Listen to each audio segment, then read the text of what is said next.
Hey guys, today I wanted to talk about the swing states in the 2020 presidential election and just taking a look at the polling averages that these states have had throughout the 2020 election cycle.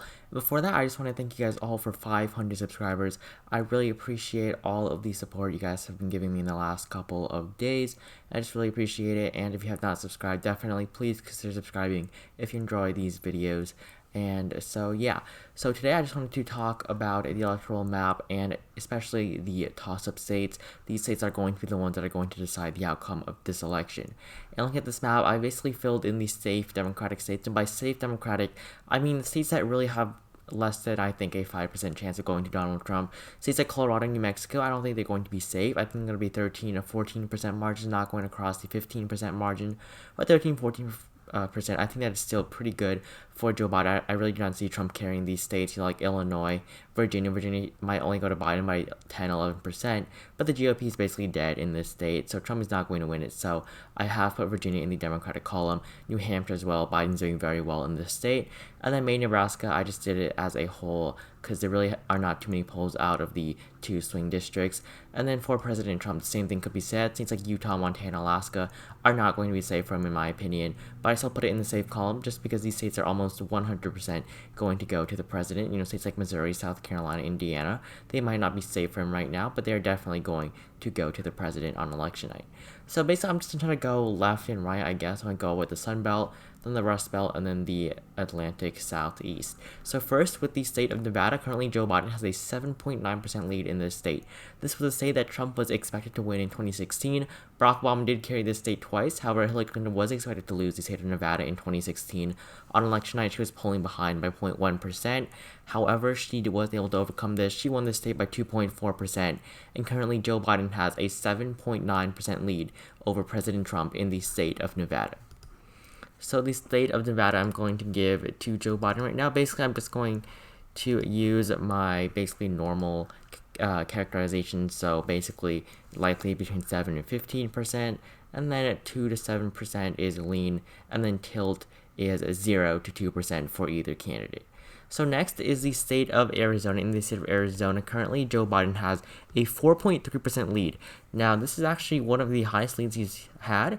Looking at a lot of the states, you may notice that it was basically in late June and early July where Biden had his largest margin of, lead over President Trump. However, now in Arizona, it seems as if now is the best time for Joe Biden in quite a while. He may have had a 4% lead then, but it's his best lead in quite a while, 4.3% for Joe Biden. So definitely very good for him. This is a state that Trump won by over 3% in 2016, a state that has been moving more and more to the left recently, and Joe Biden is expected to flip this state. So currently this is a lean state for Joe Biden at the moment. And next is the state of, not North Carolina, of Texas. Sorry about that. The state of Texas, Trump leads by 0.9%. Texas, I think, is very interesting this time around. Honestly, in 2016, Hillary Clinton had no chance of carrying this state. No Democrat has really had a chance in 3 to 4 decades. No Democrat has even won the state since 1976. But, after Ronald Reagan won in 1980. But looking at this chart here, Joe Biden definitely has a chance in this state. Trump never had a very large lead in the state in the first place. He led by, 3-4% at his peak. Now he leads by 0.9%. And Biden leads in the two latest polls out of the state of Texas.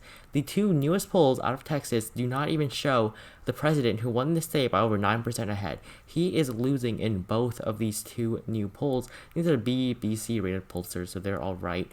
But compared to the other ones, these are the pretty good ones. Trafalgar Group is pretty biased to the right, in my opinion. Trafalgar Group is a right-leaning conservative pollster. YouGov is a little bit better, but YouGov does show Trump up 7 points. But currently, Trump only has a 0.9% lead, and say he won by over 9% in 2016. So definitely a worrying sign. Biden, of course, he did say that he would be setting up offices there. Honestly, I don't think he's going to do too much in the state. It would drive up his popular vote margin. However, really, I don't see Texas going to Biden right now. But definitely, he does have a chance. If things do continue to go his way, I think he'll definitely be able to win Texas on election night. And then I'm going to move into the Rust Belt first with the state of Minnesota. In the state of Minnesota, Joe Biden leads by 5.7%. There's been a lot of talk about, Minnesota possibly flipping for the first time in 30, 40 years, I believe. This was the only state that did not go to Ronald Reagan in 1984. It has gone to a Democrat in every single election since 1976, I believe, with Jimmy Carter. And so, looking at this, the newest Trafalgar Group poll does show an even race in the state after 538 did its balancing. So 47 for Trump, 47 for Biden. Before this, a 2% lead for Biden from an Emerson poll, and then before that, an 18% lead from this pollster. Honestly, this is not a very popular pollster, but yeah, I think this really does show that things are not looking too good for Biden in the state of Minnesota. However, I think that this might just be a blip. I think it's just these two new polls. I think it's just a coincidence that they do not show Biden up too much. But we'll see in the future. Honestly, I don't really know what could have happened for Biden to be losing his lead in the state. He does still lead by 5.7%. But I'm not really sure. But we'll just have to see in the future. Honestly, if Minnesota gets really close, I'll make a video on it. I know a lot of people already have, but I don't think we're at that point yet. It's only been two polls, and it's only one of them where Trump even ties Biden. So I still think Minnesota is going to go to Biden, but maybe not by as large of a lead as we might have expected. So 5.7%, definitely a lean margin for Joe Biden in the state of Minnesota. And next, the state of Iowa. This is a state in which Donald Trump won by over 9% in 2016. Trump currently has a 1% lead in this state. Biden did lead very briefly in late June, and there's a tie for a while. However, now Trump does have a 1% lead. Look at the polls here. Really not two new polls. This one is from the beginning of the month. Biden leads by 6 points in one of them. Trump leads by a combined 1, 2, so 4% lead. So according to these four polls, Biden is actually leading. He's tied in a Monmouth poll.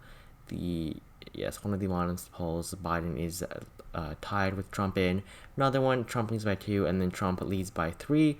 Trump leads by 1. Basically, these are all pretty old. But this does show that Iowa is pretty close.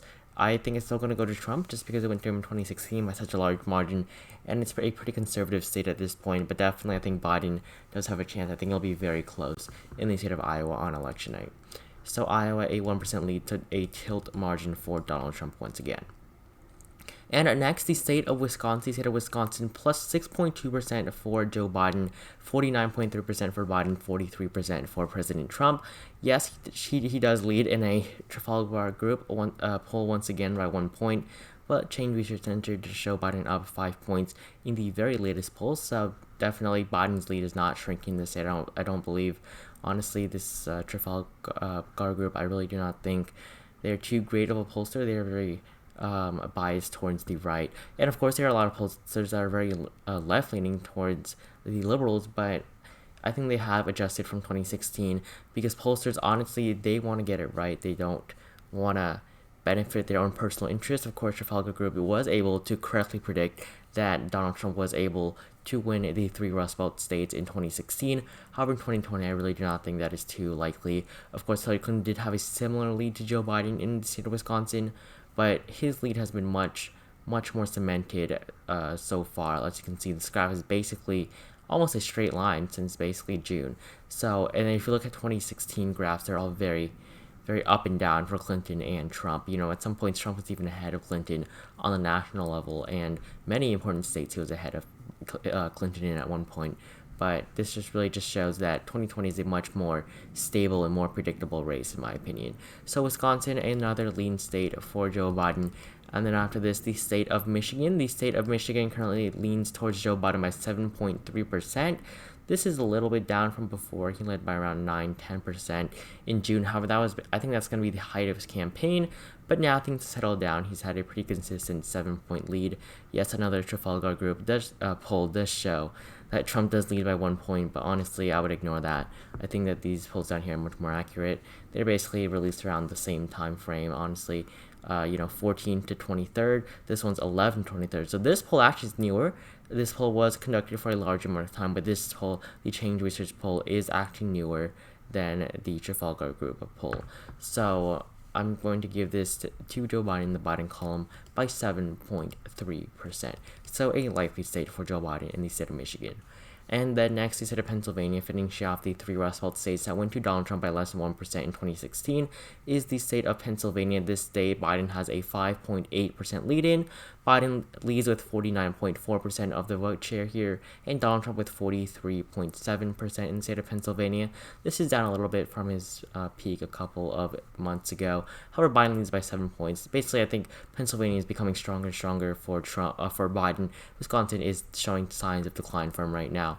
But Pennsylvania, this is his birth state. He was born in the state of Pennsylvania. This is going to be a lean state for the former vice president in the state of Pennsylvania. And next, the state of Ohio. Ohio, I think, is going to be very close as well. Trump has a 0.3% lead in this state right now. Honestly, Biden, I think, definitely has a chance. He was leading for quite a while. Biden had the largest lead in the state compared to Trump, but he currently is down 0.3 points. He does lead in the newest poll. Honestly, I'm not really sure why Trump is in the lead in this state. Looking at the polls here, Biden up 1, a tie, Biden up 2, Biden up 4. So honestly, I'm not really sure. But these aren't too great of a pollsters. But Morning Consult polls from last month showed Trump ahead. But no polls in the state of in the month of August, show that Biden is even behind Trump in this state. So I think it's pretty surprising to see that Trump actually leads in this state. But I'm just going to go with it. So Trump plus 0.3% in the state of Ohio. And then we have 3 more states left. First, out of the state of North Carolina, Biden leads by 1.8%. Now, a lot of different election forecasters have moved the state of North Carolina out of the Biden column and put it in the Trump column. I do understand why this may be happening. His lead was shrinking a little bit. He did tie Trump in an East Carolina University poll. And then in this other poll here, Trump led by 2 points, actually. However, in the 2 newest polls, they do show Biden ahead. And honestly, my biggest reason for as to why I don't think Trump is going to win this state, he has never led in the polls yet. He has never had a lead in the state of North Carolina in the 2020 election cycle. Honestly, I think if you're going to win the state, I think you should at least be leading at some point. There have to be some polls that show you ahead, unless something happens on the very last day. I don't think that North Carolina is going to go to Donald Trump because Biden's been ahead the entire election cycle. He has never been behind Trump. They might have tied for a couple of days there, but he is technically still ahead, just a too small of a margin for them to actually graph out. So I think that definitely this is a good time for Biden. Of course, North Carolina is not a state that Biden needs, but it definitely is a state that he is doing very well in. So North Carolina, I'm going to put in the Biden column with a tilt margin. And then next, we have 2 more states. First off, the state of Georgia, Trump leads by 0.4%. Honestly, it's been getting closer and closer. Good sign for Biden, very bad sign for Trump. A state he won by 5% in 2016. A very loyal conservative state is moving more and more to the left. Biden led by 3 points in a row here, with Trump led by 3 in the newest one. Honestly, very close race here. I don't really know how to categorize it, but I think currently Trump does have the edge in the state of Georgia, so it's going to be a tilt state for President Trump. And then lastly, the state of Florida. Currently, the state of Florida is in favor of Biden by 5.6%. Considering how close Florida typically is, 5.6% is a very good margin for Joe Biden. I do not think he's going to win the state by 5.6% on election. That would be very surprising to see. But Biden currently leads in the last, basically all the polls. There was one where they were even, but that was from the beginning of August. All the new polls show Biden up 3 plus 4 plus 8 points in this state. So another strong state that Trump won in 2016 by 1.2% is in favor of Biden right now. So basically right here with my electoral map here, I apologize for the background noise you guys are hearing right now. I'm trying to fix that in all my videos, but so I'm deeply apologize for that. But looking at our electoral map here, Joe Biden does have 334 electoral votes to Donald Trump with 204 based off of our, solely poll-based toss-up electoral map here. Basically, I just wanted to talk about all of the toss-up states and in which direction I think they will go to. So definitely, as you can see, Biden has many more toss-up states than Trump does. And these are not just states that are typically Democratic states that I'm categorizing as toss-up states. Texas went to Trump by 9%. Nevada only went to Hillary Clinton by 2.4%. So these are not just, I picked a lot of more Democratic states, that's not the case. These are the real toss-up states, and Trump only has tilt leads in 4 of them, and that is it. So that is a very worrying sign for the Trump campaign, and I think that Biden is definitely doing very well right now. He might be slipping in some states, but compared to previous elections, he's doing a very good job, and I think that he's going on to be on track to winning the 2020 presidential election. So if you enjoyed this video, please consider subscribing to my channel as well as leaving a like on this video. And if you have any video suggestions for me in the future, please comment them down below, as well as any of your thoughts on this video itself. And I will be trying to get an election night out very soon. I did lose all of my keynote presentations a couple of weeks ago, so I really was not too motivated to make another one. However, I do have a whole new design for my election night, so make sure you stay tuned for that. Make sure you subscribe with the notification bell on so you know when I post all of my new videos, and I will see you in the next one.